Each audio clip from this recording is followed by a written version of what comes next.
The, the budget vote for transport takes place at a time when South Africa is slowly recovering from a number of disasters. The latest being the floods that mostly affected the province of KwaZulu-Natal, where transport is involved. The committee take note of damages caused by these disasters and appreciate measures taken by the department to repair the lost infrastructure through the implementation of the Economic Reconstruction and Recovery Plan. We want, however, to plead with the department to ensure that this program succeeds, as it is clear that without the full recovery of the infrastructure program, the department cannot bring about the inclusive economic growth and development premised on the transformation that is critical to overcome the triple challenge of poverty, inequality, and unemployment. The department has been doing well to fulfill its mandate, especially when it comes to civil aviation legislation, regulation, and entities under the department are guided on the basis of world-class standards of all modes of transport, rail, maritime, and civil aviation. The department will have to transfer some of this budget to its entities, and it is critical that the department monitors the implementation of programs that are taken by those entities. This budget should bring relief to the poor state of our roads, especially provincial and local roads, as witnessed by the committee during its oversight visit to Mpumalanga, Northwest, and KwaZulu-Natal recently. Our rural roads have become something else, and the department needs to coordinate other spheres of government, as the minister has said, to attend to this problem. The department has been unable to achieve all its target in the previous financial year and has been underspending in some cases. The department needs to fill critical vacancies to enable itself to build capacity to tackle the above-mentioned challenges. The department can only be able to build better workforce through this process and ensure efficiency. It is also prudent for the department to ensure that boards are appointed on time to ensure direction for the entities. The same plea goes for the appointment of entity chief executive officers. Stability in this regard will take the department far. The committee continues to urge the department to get closer to entities like PRASA and those that are struggling, and lend a helping hand to ensure economic spin-offs for those who continue to use rail as a means to get to work. We are well aware of the efforts taken by the department, but in this case, more needs to be done. Before I see the face of the Honorable House Chairperson on the screen, let me conclude. The committee takes note that the budget allocated to the department may not be sufficient to resolve all the challenges faced by the department.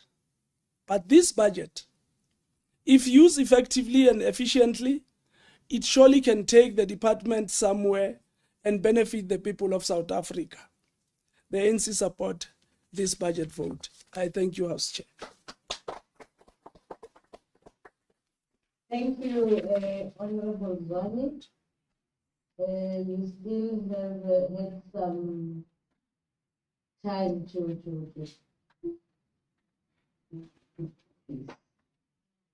we now proceed to the DA and invite the Honorable House Member. Thank you, House Chair.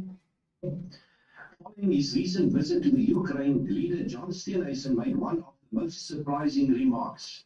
Despite the war and destruction, the electricity flow is maintained, roads are clean, trains are moving, and bridges are being repaired. The Ukrainian government is focusing on infrastructure preservation, with citizens supporting the country's survival and repair. In contrast, we in South Africa are fighting a war against ourselves, with several unrealized ideals, crime, corruption, vandalism, management incompetence, and lousy leadership. This transport budget report for 2022-23 is identical to previous editions, closely resembling the customary format of a copy and paste edition in which the word service delivery does not occur once. Two implementation components facilitate the national transport budget. The first is through the 12 entities under the Department of Transport, and the second is through the provinces. As a result, public transportation is a shared national provincial responsibility under Schedule 4A, where are a separate Schedule 5A provincial responsibility.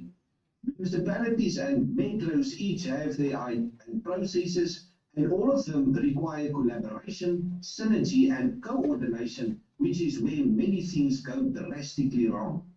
Unfortunately, the Department of Transport has been hesitant to accept the Democratic Alliance's long position that their present indicators are not connected with civic transportation experiences or the department.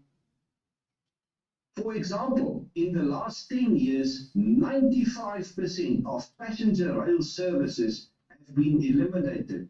Nonetheless, PRASA reports that all have been met, and the department and minister commend this. Another issue that the DA has regularly raised is the employment of consultants rather than developing internal capacity and competency. This budget for 2022-23 is no exception, with a 73% increase in budget allocation for consultants, the largest of which is for public transportation. How can effective and efficient coordination be achieved through consultants?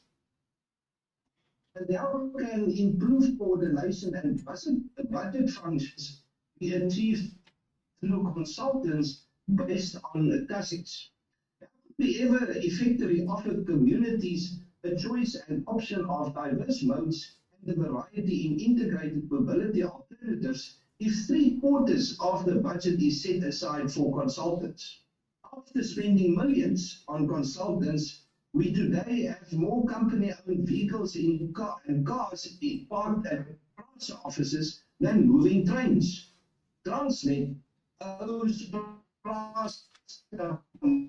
more than 2 billion rand, according to a recent parliamentary question. A bizarre occurrence in owns all train assets, but allows this nonsensical cross-invoicing between the two entities. The sooner these two organizations get together, the better.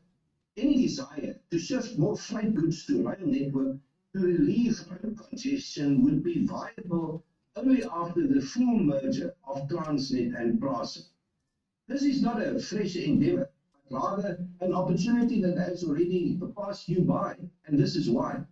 The trucking business stepped up and absorbed the growth at a period when container activity in the Durban harbour grew by more than 40%.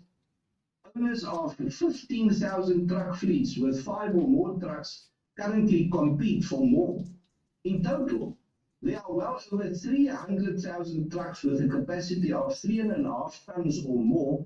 Nonetheless, despite this spectacular development, Transnet could only secure 12% share of container traffic.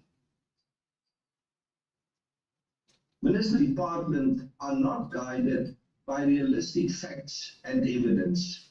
Instead of clear direction and focus, there will be more self-delusion with Toy Story war. 12.6 billion rand has been set aside for rail capital projects in this budget. Lovely it would have been to use this money to expand rail and enhance our signalling equipment. As an example, 5 kilometers of rail track might have connected the Kinshasa International Airport to the vast passenger rail network. I recently shared the substantial disparity between SANRAL and what SANRAL receives for road maintenance and what the 9 provinces combined receive. SANRAL, which manages about 10% of road kilometers compared to the combined 9 provinces, yet again benefits significantly from this budget, once again deceiving general road users. Apart from these and more budgetary disappointments, the returned R2 and NLTA bills provide absolute confirmation that the ANC cannot be trusted in making law or implementing it, let alone adding budget to civic advantage. And the sooner the DA gets in control of these functions, the better. Mbalula and Fikile and Mbalula, I thank you.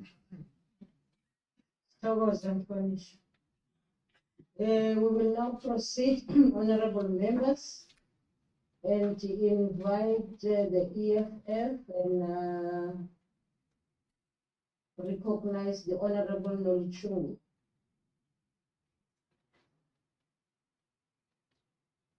Thank you, Chairperson. Chairperson, the EFF rejects budget vote 40 on transport. Minister Mbalula has overseen the most dramatic destruction of public transport infrastructure ever witnessed in times of peace anywhere in the world. In a country where 70% of its population depends on public transport for their economic, social, and general activities, a reliable, accessible, and affordable, and overall efficient public transport system should be a priority.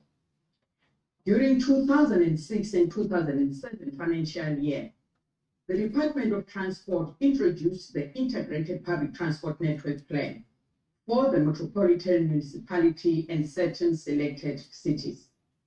This grand plan was meant to introduce the bus rapid transit into our public transport system with state-of-the-art technology, formalization and transformation, as well as empowerment of the taxi industry through Public Transport Infrastructure Grant and the Public Transport Operating Grant. This project has fallen flat in most cities because of lack of backbone by the department and their inability to stand up to bullying from the taxi industry. The project has been a dismal failure in metros such as Mangaung, Nelson Mandela, Buffalo City, and the Instead, the grant funding meant for those cities has been looted by the thieves, and no tangible deliveries can be demonstrated. The other metros who were showing signs of progress have now regressed. The department does not have the necessary skill set and capacity internally to perform its function of monitoring the performance of these struggling municipalities and intervene timely. The same goes on the failure of provinces and municipalities to maintain roads and infrastructure. The worst treasonous negligence by this department, however, has been the way they let the passenger rail system go. Rail passenger traffic in South Africa decreased over years, with only 237.3 million rail passenger journeys reported in 2018, as compared to the 616.9 million rail passenger journeys in 2009. This decline in rail passenger traffic is directly attributable to corruption, maladministration, mismanagement, appointing of incompetent individuals disguised as cadre deployment, and lack of funding in the country's passenger rail transport infrastructure. In big cities such as Cape Town and Johannesburg, which have for generations depended on funding on functioning passenger rail network, the neglect by this department has led to a complete destruction of rail infrastructure. Today, Minister Works is lyrical about the repair to rail infrastructure that cost billions of rands. But why did you allow such destruction in the first place? Was it that you can milk the state further through these contracts for refurbishing the rail network? What measures have you ensured that the destruction of rail infrastructure is stopped? We can tell you now for free that the investments recently made will be vandalized soon because we have not dealt with the real causes of this vandalism. Perhaps it is time we reintroduce rail police that the country once had in the 1970s, but this too will be corrupted by your party ministers. In the midst of all this distraction and pressure, you have allowed a person with a well-established reputation for looting to destabilize pressure even further by hiring and then firing a CEO without a valid basis whatsoever. Still, no valid reason why you appointed and then fired the CEO. The same is true for the infrastructure for transporting goods. Movement of goods is mainly by road, but due to the failure of rail, as a consequence, the roads are in a mess and full of potholes because they were not built for trucks that carry such heavy loads. Minister, we need a functioning rail network. We need to review and expand our public transport network across the country. We need to bring order back into the taxi industry and rid it of criminal elements who kill without ever being brought to justice. We need to rid the country of potholes. We need to ensure that as much beneficial cooperation between national and local government in as far as running of local transport networks are concerned. We must build internal capacity in order to prevent so much wastage on consultants. The department used over 250 million just for consultants in the previous financial year. This is an unnecessary waste of public